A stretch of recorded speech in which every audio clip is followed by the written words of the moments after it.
Good morning, everyone, and welcome to the Journey to God YouTube channel. I wish you a blessed day. Welcome to another daily devotional. Be sure to like, comment, and subscribe, and be sure to hit the notification bell to get notified whenever I post a new video. Thank you for the constant support you are showing this channel, and thank you for always tuning in to another daily devotional. Be sure to share it amongst your friends and family so they too can also hear the daily devotion. Today is April 14th, and today's devotional topic is Obed.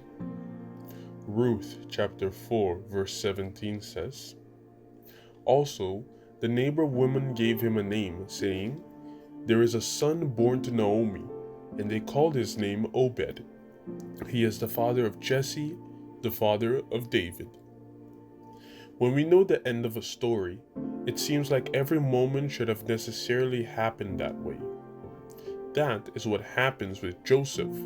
For example, sold as a slave, he ends up being second in command in Egypt.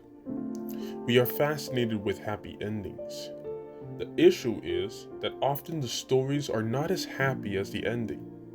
Maybe it would be good to remember that this family, 7 generations before, had Tamar as an ancestor, a woman who, in order to have a son, dressed and acted as a prostitute. If to the story of Tamar we add the one of Ruth, the Moabite widow who remarried and remembered that her people were enemies of God's people, the situation becomes more extreme and strange. Have you thought about the strange extremes to which heaven went in order to save you? Thinking of a God-made man in a stable in Bethlehem should make us have a different perspective of what we are worth to him.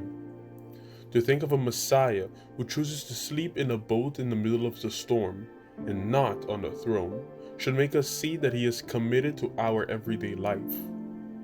Thinking of a God who chooses the cross should make us have a different perspective of what we are to him. Often, we judge people by their predecessors, by their learning, by their conquests. If judging is wrong in general, doing it on these bases is even more problematic.